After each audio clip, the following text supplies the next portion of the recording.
I dag skal vi sammenligne blodet fra 8 dyr, fra det vanligste til skabninger, som du sandsynligvis aldrig har tænkt på at analysere. Og jeg lover dig, at nogen vil forlade dig med munden åben. Hold dig til slutten, fordi den sidste er så sjælden, at den virker hentet fra en anden planet. Vi starter med de nærmeste, os selv. Menneskeligt blod er rødt af hemoglobin. Det er et protein, som indeholder jern og transporterer oxygen. Når den er oxideret, tager den intense røde farven, som vi alle kender. Men det morsomme er, at blodet vort evolutionært har opretholdt en næsten perfekt balance mellem viskositet og oxygentransportkapacitet. Noget, som gør, at vi kan have enorme hjerner, som kræver mye energi. Og forresten, vidste du, at hvis du udvidede alle blodkarrene dine i en ret linje, ville de vende jorden mere end 2 gange?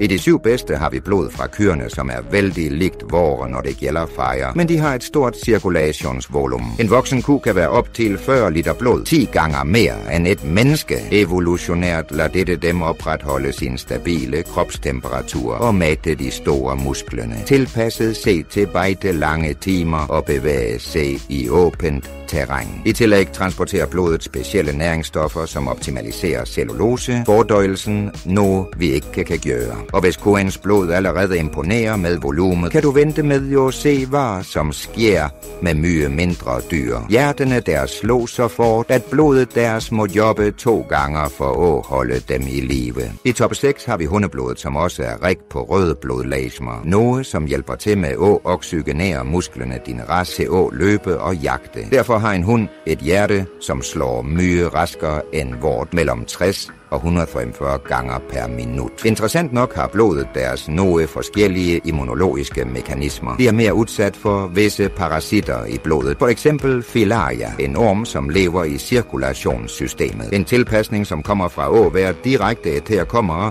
og vilde rovdyr. Når går vi til fugler, kyllingens blod er rødt, ja, men med en stor forskel. Deres røde blodlegemer har en kerne i modsætning til pattedyr. Dette lader dem producere proteiner i de røde blodlegemer, noget som er umuligt i os. Evolutionært giver denne detaljerne dem et lille plus for at regulere deres vældig høje metabolisme. Et kyllinghjerte kan slå op til 400 gange per minut. Alt for at opretholde den nødvendige energien for flyturen. Selvom kyllingen ikke flyr mye, men dette bliver bare rart. Det jeg skal fortælle dig nu om blodet til et krybdyr, som lever i det sagte tempoet, vil ændre, hvordan du ser disse dyrene for altid. Kan du forestille dig at have kaldt blod bogstaveligt talt? Skildpadden som et krybdyr afhænger af omgivelsestemperaturen. Blodet ændrer temperaturen med miljøet, og det er grunden til, at hjerterytmen din kan variere fra langsom til vinter til mye raskere om sommeren. I tillæg har deres røde blodlegemer kerne og er elliptiske. En form, som hjælper til med at cirkulere gennem vældig lange kapillærer, som bærer næringsstoffer sagte i hele kroppen, ideelle for deres rolige liv. Noget lignende sker i slanger,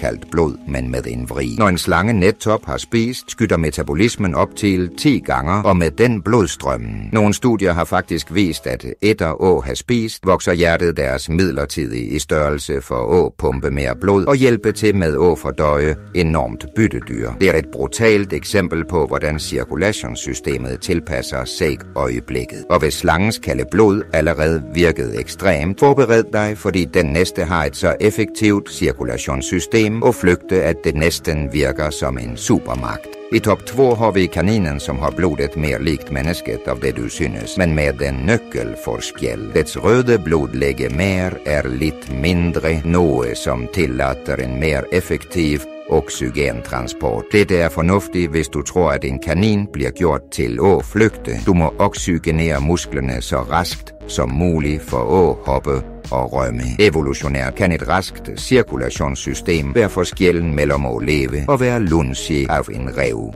Og vi lukker med noget mere eksotisk. Den skæggete dragen, et krybdyr oprindeligt fra Australien. Hans blod har også kerner røde blodlegemer som andre reptilarter. Men det nysgerrige er, hvordan cirkulationssystemet hans er forberedt på at lagre vand. I tørketider reducerer de både plasmavolumet af blodet, som virker tykkere, noget som hjælper dem at modstå dehydrering. Det er et brutalt evolutionært trick så at overleve i tørre miljøer, og ikke gå glip af den næste, hvor vi vil se blodet fra krybdyr, fugler og til og med fisk. Nogen har helt vanvittige cirkulationssystemer.